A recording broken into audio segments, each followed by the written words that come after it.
My 4-year-old daughter Emma was curled up in agonizing pain on our sofa in Portland, battling a severe intestinal complication as we desperately waited for her specialized surgery schedule. That is when my mother, Karen, texted the family group chat. She announced the entire extended family was taking over my husband Matthew's Vineyard estate in the Willamette Valley for 2 weeks.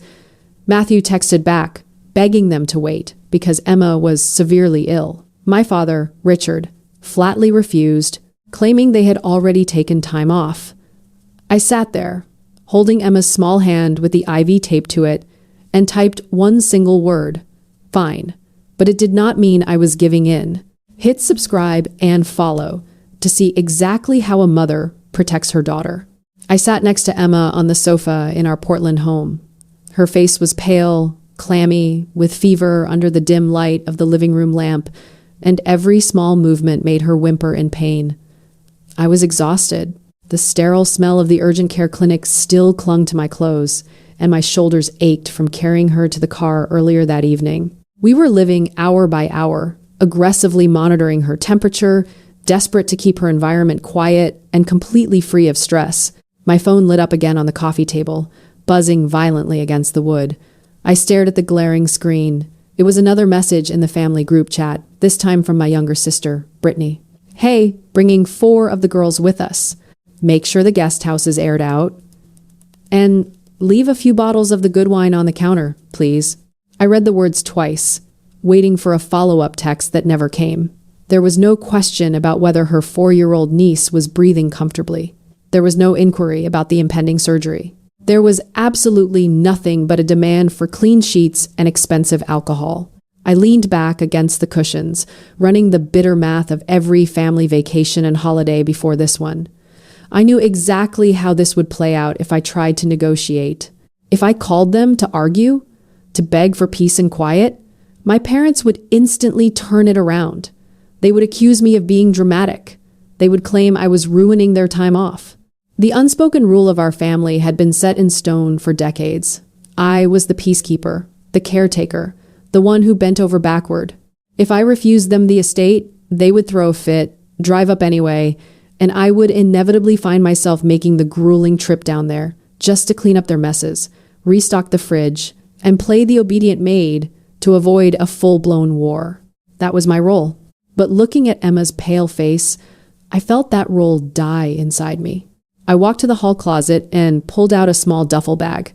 I packed a thick sweater, a pair of jeans, and a toothbrush. I did not need to pack for a vacation because I was not going on one. I walked back to the living room, leaned down, and pressed my lips against Emma's feverish forehead. Matthew stood in the doorway of the kitchen, watching me. He did not ask what I was doing. He just nodded, walking over to take my place on the sofa beside our daughter. I grabbed my keys, walked out into the cold night, and started the engine. The drive from Portland to the Willamette Valley is usually a scenic route, but in the pitch black of night, it was just an endless tunnel of headlights and towering pines. I drove in complete silence. No radio, no music, just the steady hum of the tires on the asphalt. Somewhere halfway there, as the city lights faded into dark, rolling hills, a heavy, suffocating realization settled over me. My family was not suddenly acting heartless today. This was not some momentary lapse in judgment or a simple misunderstanding. They had normalized this cruelty over decades. They had spent my entire life treating my time, my resources, and my personal sacrifices as public family property. To them, my life did not belong to me. It was simply a utility designed to make their lives more comfortable.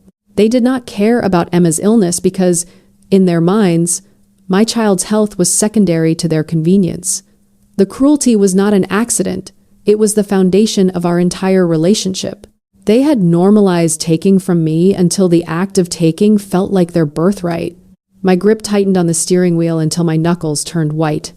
For years, I had accepted this dynamic, convincing myself that being accommodating was the same thing as being loved.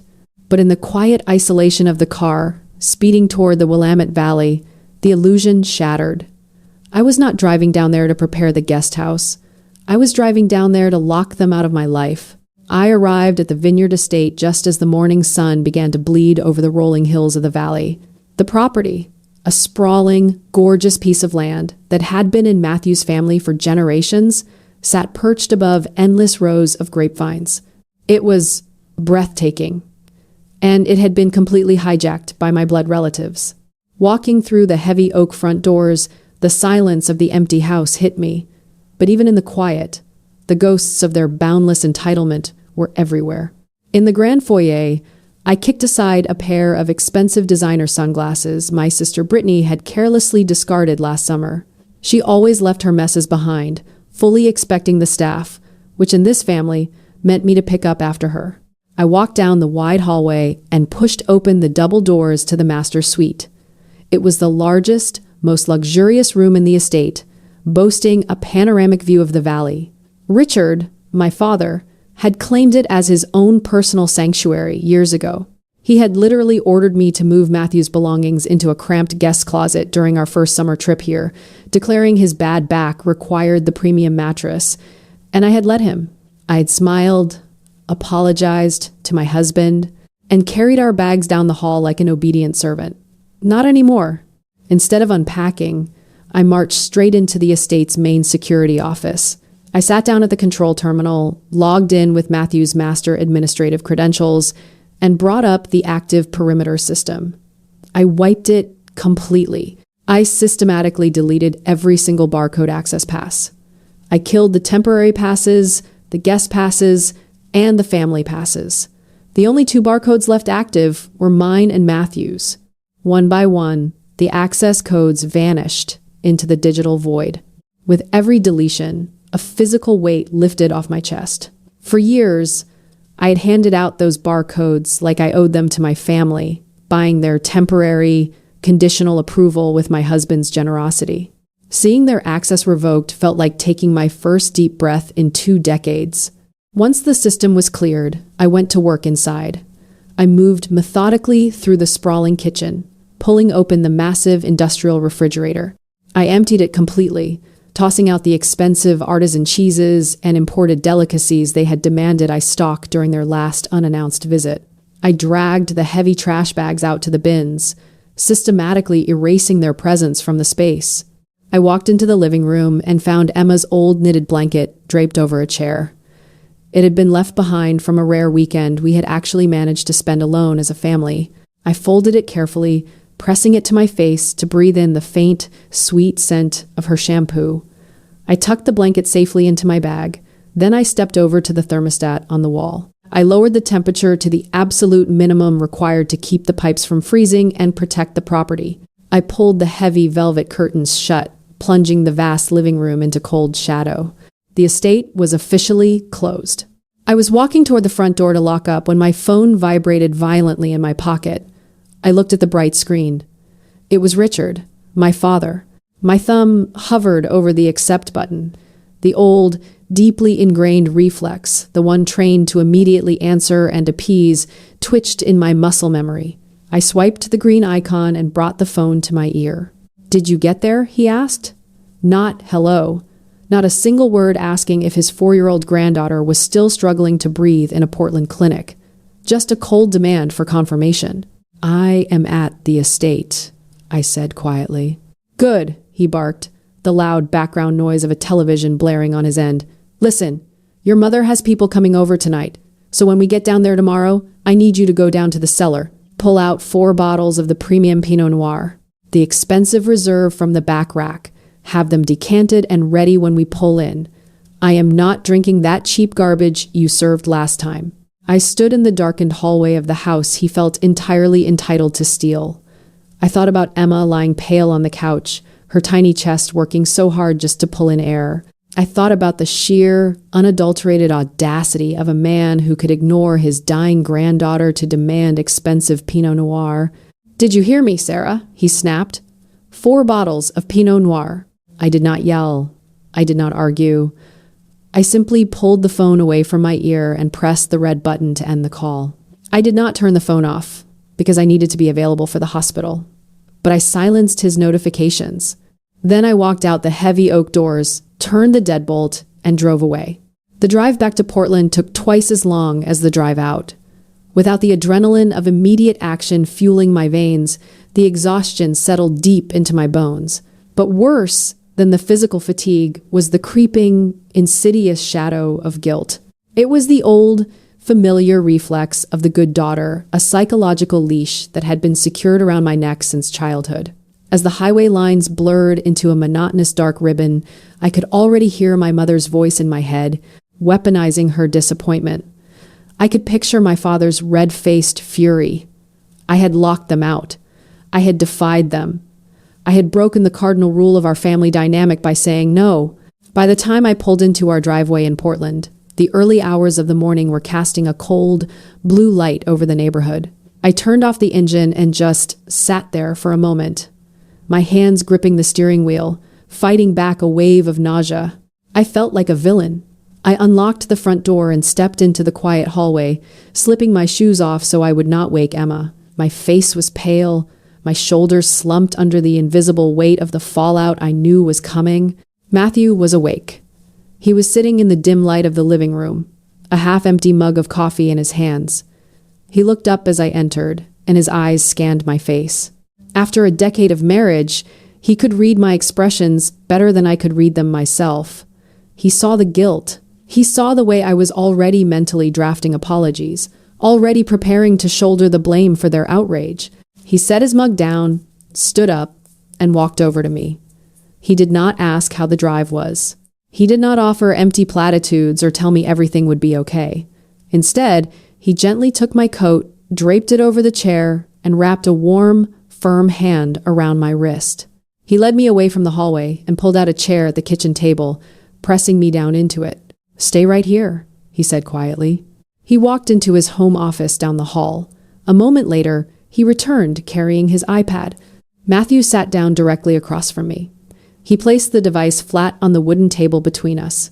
The screen glowed, illuminating the sharp, serious lines of his jaw. "I have watched you bleed yourself dry for them for our entire marriage," he said, his voice low and incredibly steady. "I have watched you swallow their insults, clean up their messes, and buy their peace. And I know you. I know you are sitting here right now figuring out how to apologize for locking that gate." He unlocked the screen. He tapped an icon, opening a document I had never seen before. It was an Excel spreadsheet. "I started tracking this years ago," Matthew said, turning the iPad so it faced me. "Because I knew, eventually, a day would come when you would need to see the absolute truth. You need to see this to stop apologizing to them." I looked down at the glowing screen. The Excel spreadsheet was meticulously organized, categorized by date, by name, and by expense. It was a digital ledger of my own exploitation. My eyes tracked the rows, trying to make sense of the data.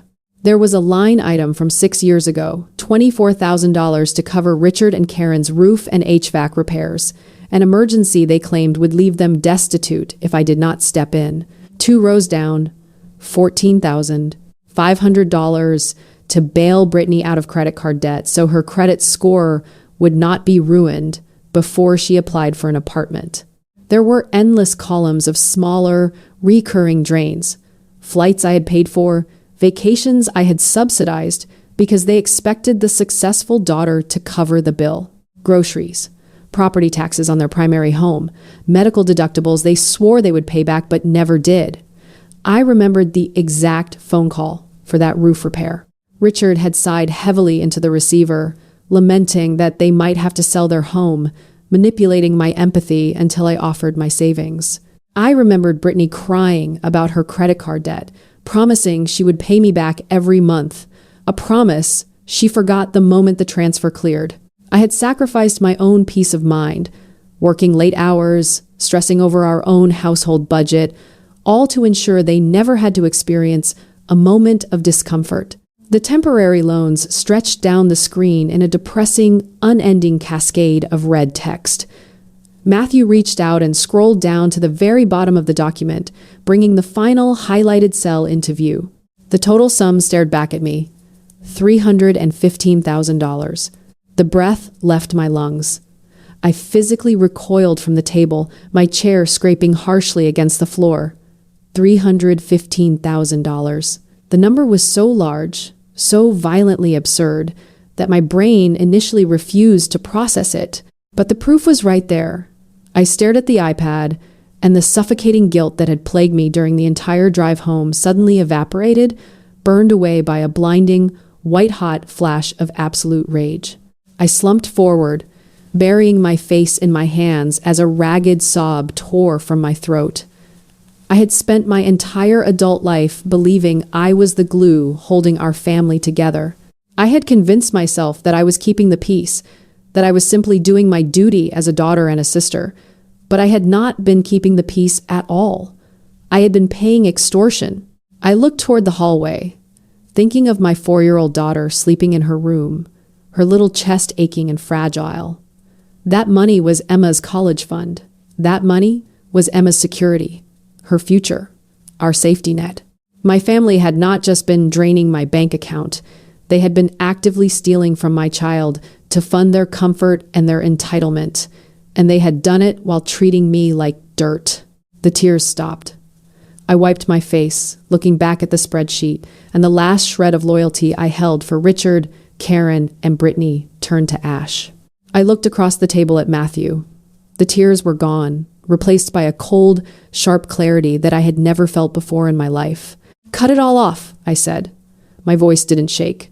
Every autopay, every shared phone plan, the emergency credit card they have in my name, the property tax drafts. Kill it all. Matthew didn't even blink. He simply pulled his laptop toward him, his fingers flying across the keyboard. For the first time in 27 years, I slept soundly. I didn't dream about failing them. I didn't wake up in a cold sweat, wondering if I had forgotten a birthday or a catering order.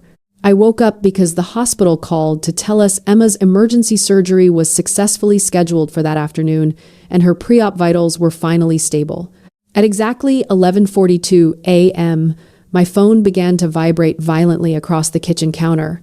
It was a FaceTime call from Brittany. I knew exactly where she was. I took a slow sip of my coffee, made sure my face was perfectly blank, and accepted the call. The screen flared to life, showing the bright California sun and the massive, wrought iron security gates of the Willamette Valley estate. Brittany was standing outside her Mercedes SUV, looking absolutely livid. In the background, I could see my father, Richard, furiously slamming his hand against the security intercom. My mother, Karen, was pacing behind him, aggressively fanning herself with a magazine. "Sarah!" Brittany shrieked, the moment my face appeared. "The stupid gate is broken. Our barcodes aren't working, and Dad is literally about to have a heart attack. Call the security company right now and get them to open this." I sat at my kitchen table, perfectly relaxed. "The gate isn't broken, Brittany." "Then why isn't it opening?" "Because your codes are deleted," I said calmly. "All of them." Richard heard my voice and snatched the phone out of Brittany's hand. His face filled the screen, purple with rage and disbelief. "What the hell kind of game are you playing, Sarah? Open this gate right now. We have our friends arriving in exactly 2 hours for a wine tasting, and you are embarrassing us." "There is no game," I replied, my voice steady and completely devoid of the usual frantic need to please him. "And there will be no wine tasting. The estate is closed." My mother pushed her face into the frame, her signature mask of fake, exasperated concern plastered on. "Sarah, honey, stop being so dramatic. We drove all the way out here. Just press the button on your app and open the gate. You're ruining our weekend over a little tantrum." I looked at the three of them. For decades, I had viewed them as towering authority figures. Now, looking at them locked out on the gravel driveway, sweating in their expensive clothes, they just looked small. $315,000, I said. The words fell like an anvil. Richard stopped yelling. Karen's fake smile vanished instantly. Brittany blinked, suddenly looking very nervous. "What are you talking about?" Richard demanded, though his voice had noticeably lost a fraction of its volume. "That is exactly how much money you have extracted from me over the last 10 years, I said, leaning closer to the camera. "That was Emma's college fund. That was our emergency savings. You didn't just take my money, Dad. You stole my sick daughter's future to fund your luxury." "We are your family," Karen shrieked, her voice pitching into genuine hysteria. "We raised you. You owe us." "I owed you nothing. I corrected her coldly. But you owe me $315,000, and since I know you will never pay it back, I am collecting my debt in peace of mind. You are cut off. The credit cards are canceled. The auto pays for your property taxes are deleted, and you will never step foot on my husband's property again. You can't do this, Brittany screamed, trying to claw the phone back from Richard. My friends are coming. What am I supposed to tell them? Tell them the truth, I said, staring directly into the camera. Tell them your sister finally stopped funding your entitlement. I didn't wait for Richard's explosive reply. I hit the red button, ending the call. I opened my settings. I blocked Brittany's number. I blocked Richard's number. I blocked Karen's number. Then, I set the phone face down on the table, walked into the living room, and held my daughter's hand. 6 months later, Emma was running across the lush green grass of our local park, her laughter ringing out clear and strong. Her surgery had been a complete success. Watching her chase after a stray butterfly, fully recovered and bursting with energy, I felt a profound, overwhelming sense of peace. The same could not be said for my former family. Without my monthly financial blood transfusions, their carefully curated house of cards collapsed with breathtaking speed. It turns out that the social status they valued above everything else was just an illusion, rented with my money. Once the well ran dry, they had nothing of actual value to stand on. Drowning in sudden debt, Richard and Karen quickly defaulted on their mortgage. Terrified of the bank initiating a lengthy foreclosure that would permanently destroy their records, they were forced into a desperate short sale of their suburban home at a massive loss. They now live in a cramped 2-bedroom apartment in a neighborhood they used to openly mock. Brittany's downfall was even swifter. Without me to secretly pay off her credit cards, she was sued by 2 different debt collectors within months. Her designer wardrobe and luxury SUV were repossessed, and her friends, the ones she had tried to bring to the Vineyard, abandoned her the moment she could no longer afford to buy their expensive cocktails. They had built their entire identities on an illusion of power funded by an empty wallet. When the money vanished, so did their worth. As for Matthew and me, we made a major decision. We sold the Willamette Valley estate. It was a beautiful property, but it was too tainted by years of entitlement and bitter memories. We took exactly $315,000 from the massive profits of that multi-million-dollar sale, matching the exact amount my family had extracted from us over the years, and used it to establish Foundation. We partnered with the pediatric hospital that treated Emma, creating a fund to cover emergency medical expenses for families who couldn't afford them. I used to think that keeping the peace meant quietly enduring their cruelty. I thought forgiveness meant letting them take whatever they wanted. But true justice isn't about destroying the people who hurt you. It is about taking back your power and using it to plant seeds of hope for someone else. Every time a child gets the care they need through our foundation, I know I made the right choice. My family spent decades trying to drain me, but in the end, they only taught me how to protect what truly matters. And watching my daughter thrive, surrounded by love that costs absolutely nothing, is the only legacy I will ever need. Have you ever had to draw a line in the sand with your own toxic family? Share your story in the comments below, and don't forget to subscribe.